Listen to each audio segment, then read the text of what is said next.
ஹரிநாராயண துரித நிவாரண பரமானந்த சதாசிவசங்கர்.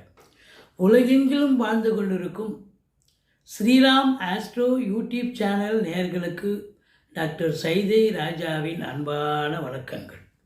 நாம் இப்பொழுது இந்த எபிசோடில் வீக்லி ராசி பலன், வார ராசி பலன்கள் மார்ச் 2 முதல் 8ஆம் தேதி வரைக்கும் உள்ளடக்கிய நாட்களுக்கு வாக்கிய பஞ்சாங்க அடிப்படையில் கிரகங்கள் எப்பேற்பட்ட பலனை வழங்கப் போகிறது என்பதை பார்க்கலாம் வாங்க. அதற்கு முன் எங்களுடைய சேனலை பார்த்து கொண்டிருக்கும் அன்பர்கள், இதுவரைக்கும் சப்ஸ்கிரைப் செய்யாதவர்கள் சப்ஸ்கிரைப் செய்து கொள்ளும்படி கேட்டுக்கொள்கிறோம். ரைட் சைடில் சப்ஸ்கிரைப் இருக்கும், பெல் பட்டன் இருக்கும், ரெண்டுத்தையும் ப்ரெஸ் பண்ணிங்கன்னா அடுத்த நொடியே எங்களுடைய வீடியோ உங்களை நோக்கி வர துவங்கிவிடும். வாங்க ராசிக்குள் செல்லலாம். கடகராசி. இந்த கடகராசி அன்பர்கள் கடந்த 2.5 வருட காலமாக கிட்டத்தட்ட ரொம்ப சொல்லொல்லாத துயரத்தை அனுபவித்து கொண்டிருக்கிறீர்கள். இதில் என்னென்ன நட்சத்திரம் இருக்குது? புனர்பூசம், 4ஆம் பாதம், பூசம், ஆயில்ய நட்சத்திரம் பிறந்த அன்பர்கள் கடந்த 2.5 வருடமாக அஷ்டமத்து சனி நடந்துக்கிட்டு இருக்கு. மிகவும் கஷ்டம்தான். அதாவது அஷ்டமத்து சனி அசிங்கப்பட வைக்கும், அவமானப்பட வைக்கும் அப்படின்னு சொல்லலாம். அது தொழில் ரீதியாக, உத்தியோக ரீதியாக, ஏன் வீடுகளில் உறவு முறையில் இருக்கலாம், நட்பு முறையில் கூட ஏதாவது ஒரு அசிங்கம், அவமானங்கள் ஏற்படலாம். அதாவது உங்களுக்கு வர வேண்டிய காசு வந்து சேராது, கேட்டால் சரியாக ரெஸ்பான்ஸ் இருக்காது. ஆனால் உங்ககிட்ட வாங்கி போகிறவங்க கரெக்டாக சொக்காயை பிடிச்சி கேட்டு வாங்கிட்டு போயிடுவான். எல்லா நிலைகளிலும் அப்படித்தான். தொழில் பண்ணுறவங்களுக்கு சரி, வேலை பார்க்குற இடத்துல டார்ச்சர் இருக்கும். மேலதிகாரி, சக ஊழியர்கள் டார்ச்சரோடு வேலை பார்த்து, அங்கே தான் அப்படின்னா வீட்டுக்கு வந்தால் உறவினர்கள், நட்பு வட்டாரம் இவங்களாம் கூட வந்து சில நேரத்தில் பிரச்சனை பண்ணக்கூடிய ஒரு நிலை. அப்படி கடந்த 2.5 வருடமாக பிரச்சனைகளை சந்திச்சுட்டு வரீங்க, சகிச்சுட்டு இருக்கீங்க. ஆனால் இப்போ ஒரு நல்ல தகவல் என்னன்னா, 29/3 இந்த மாதம், 29/3 இன்னும் வந்து 21 நாள் தான் இருக்குது. அதாவது இந்த மார்ச் 29/3 சனி பெயர்ச்சி நடக்க இருக்கிறது. இந்த சனி பெயர்ச்சி அப்படின்னும்போது அது மீனத்துக்கு போயிட்டாருன்னா உங்களுக்கு அஷ்டமத்து சனி விலகிடுது. அது வரைக்கும் சங்கடம் தீர்க்கும் சனி பகவானை மங்களம் பொங்க மனமொய்த்தருள்வார் சச்சரவின்றி சனீஸ்வர தேவே இச்சகம் வாழ்க இன்னருள் தாத்தா. இந்த சுலோகத்தை சொல்லுங்கள். சனிக்கிழமை தோறும் எள்ளெண்ணெய் தீபம் இட்டு வாருங்கள். தலைக்கு வர்றது தலைப்பாயிட போகும். பெரும்பாலும் சனி அதாவது அந்த இடத்தை விட்டு வெளியே போகிறார் அப்படின்னு சொன்னால் நல்லது செஞ்சுட்டு தான் போவார். அதனால் ஒன்றும் பெருசாக தீய பலன்களை ரொம்ப நீங்கள் எதிர்பார்க்க வேண்டாம். ஏன்னா மற்ற கிரகங்கள் உங்களுக்கு சாதக நிலையில் சஞ்சாரம் செய்து கொண்டிருக்கின்றன. உதாரணமாக உங்களுக்கு 9ஆம் இடத்து அதிபதி என்று சொல்லக்கூடிய குரு பகவான் 11ஆம் இடத்தில் இருக்கிறார். 11ஆம் இடத்து அதிபதி என்று சொல்லக்கூடிய சுக்கிரன் 9ஆம் இடத்தில் பரிவர்த்தனை யோகத்தில் இருக்கிறார்கள். அஃப்கோர்ஸ் செவ்வாய் வந்து உங்களுக்கு 12ல் தான் இருக்கார். அவர் யோகக்காரகன் தான், 12ல் இருக்கார். இதில் சனி பகவானுடைய பார்வையை பற்றி நம்ம கண்டிப்பாக சொல்லி ஆகணும்.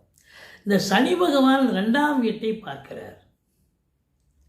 உங்கள் 11ஆம் இடத்து அதிபதி உச்ச நிலையில் இருக்கிறார். 11ஆம் இடம் 9 குடையவன் 11ல் இருக்காருன்னா பொருளாதாரத்தில் உங்களுக்கு சுபீட்சமான ஒரு நேரம். எப்போ குரு ரிஷபத்துக்கு வந்தாரோ அதுலேருந்து பொருளாதாரத்தில் உங்களை அடிச்சிக்க முடியல. நல்ல சம்பாத்தியத்தை பார்க்குறீங்க.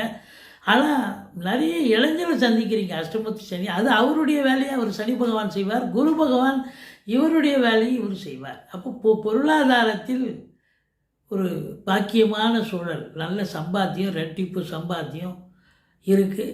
ஆனாலும் பிரச்சனைகள் அதை விட ஜாஸ்தி இருக்குது. அப்படி இருக்கும் பட்சத்தில் இந்த கொடுக்கல் வாங்கல் செய்யாதீங்க. யாராவது கேட்குறாங்க கொடுக்குறேன் அப்படின்னு சொல்லிட்டு ரொம்ப மனசு இறங்கி கொடுத்துட்டிங்கன்னா அது ஒன்வே டிராஃபிக் மாதிரி போனால் வராது. அது மட்டும் இல்லை, பேசுவதில் எச்சரிக்கை தேவை. ஒரு சொல் கொல்லும், ஒரு சொல் வெல்லும்னு சொல்லியிருக்காங்க. அவங்க கொல்லும்னும் போது நம்ம ஜாக்கிரதையாக தானே இருக்கணும். சனி 2ஆம் இடத்தை பார்த்ததுன்னு சொன்னால் இந்த வாக்கினை தொழிலாக கொண்டு செயல்படக்கூடிய வழக்கறிஞர்கள், ஆசிரியர்கள், பேராசிரியர்கள், இலக்கியவாதிகள், சொற்பொழிவாளர்கள், ஜோதிட அன்பர்கள் இவங்க எல்லோரும் பார்த்திங்கன்னா இன்னும் பிற வாக்கினை தொழிலாக செய்கிறவங்க நிறைய பேர் இருக்காங்க. இவங்கெல்லாம் ரொம்ப எச்சரிக்கையாக இருக்கணுங்க. ரொம்ப ரொம்ப எச்சரிக்கை. ஏன்னா அந்த 2 கூடையவனும் 8ல் போயிட்டான். சனியை 2ஆம் வீட்டை பார்க்குறாரு. அப்போது உங்களுக்கு உண்மையிலேயே பேசுவதில் ரொம்ப ரொம்ப ரொம்ப எச்சரிக்கையாக இருக்க வேண்டும். மற்றபடி குடும்பத்தில் சண்டை அனாவசியமாக வரும். அதாவது கணவன் மனைவி இடையே பிரச்சனை வரும். கொஞ்சம் விட்டு கொடுத்து போங்க. வீட்டிற்கு வரக்கூடிய விருந்தாளிகள் நட்பு வட்டாரங்களால் வீட்டில் பிரச்சனை வரும். அவங்க பங்குக்கு அவங்க மல்லு கட்டுவாங்க. அதனால் எச்சரிக்கையாக இருந்து கொள்ளுங்கள். சில அசிங்கம் அவமானத்தை கூட சந்திக்கக்கூடிய ஒரு சூழல் ஏற்படலாம். தேக ஆரோக்கியம் கூட பார்த்திங்கன்னா பாதிக்கப்படுறதுக்கு வாய்ப்புகள் இருக்குது அப்படின்னு சொல்லணும். இந்த 3ஆம் இடம் முயற்சி ஸ்தானம். முயற்சி ஸ்தானத்தை குரு பார்க்குறாருங்க. அப்போது நீங்கள் எடுக்கிற முயற்சி, இவ்வளோ பிரச்சனைகளையும் நீங்கள் முயற்சி எடுக்காமல் இருக்க மாட்டீங்க. ஏன்னா கடக ராசியில் பிறந்தவங்க சுறுசுறுப்பின் சிகரம் அப்படின்னு சொல்லணும். ரொம்ப சுறுசுறுப்பாக இருப்பீங்க. ஒரு காரியம் எடுத்தால் அதை முடிச்சுட்டு தான் அடுத்த வேலை பார்க்கணும்னு நினைப்பீங்க. அப்போ கண்டிப்பாக சக்ஸஸ் ஆகுமா? கண்டிப்பாக சக்ஸஸ் ஆகும். இளைய சகோதர சகோதரிகளால் நன்மைகள் நடக்கும். அவங்க உங்கள் வீட்டுக்கு வர, நீங்கள் அவங்க வீட்டுக்கு வர. அதுக்கப்புறம் இந்த கான்ட்ராக்டு, அந்த அக்ரிமெண்ட் சைன் பண்ணுறவங்க இருக்கும் இல்லையா உங்களுக்கு, அதெல்லாம் வந்து சக்ஸஸ் ஆகும். தாராளமாக பண்ணலாம். அசமத்து சனி நடக்குதுங்க, இருக்கட்டும், அது ஒரு பக்கம் இருக்கட்டும். மற்ற குருவனுடைய நன்மை குரு செஞ்சு தானே இருப்பார். குறுகிய தூர பயணத்தால் நல்லது நடக்கும். நாளுக்குடையவன் உச்சமடைகிறான். அசையா சொத்துக்கள் மூலம் வருமானம். வண்டி வாகனங்கள் வச்சு பழுப்பு நடத்தக்கூடியவர்களுக்கு சவாரி கிடைக்கும். அதுக்கப்புறம் பார்த்தீங்கன்னு சொன்னால் அந்த 5ஆம் வீட்டை குரு பார்க்கிறார். ஆனால் 5 கூடையவன் 12ல் இருக்கார். இருந்த போதிலும் சீட்டாட்டம், ரேசி, லாட்ரி, ஸ்பெக்குலேஷன், ஆன்லைன் பிஸ்னஸ் பண்ணக்கூடியவர்கள் சந்தோஷமாக பண்ணலாம், ஜெயிப்பீங்க. உங்கள் கை காசு, அதாவது நல்ல காசு பணம் பொருளும் குலதெய்வத்தினுடைய அனுகிரகம் உங்களுக்கு கண்டிப்பாக உண்டு. குழந்தை பாக்கியம் இல்லாதவர்களுக்கு குழந்தை பேரு கிடைக்கும். அதோடு பார்த்திங்கன்னா பூர்வீகத்திலிருந்து நல்ல தகவல் கண்டிப்பாக வரக்கூடிய ஒரு சூழல் டெஃபினட்டாக இருக்குது.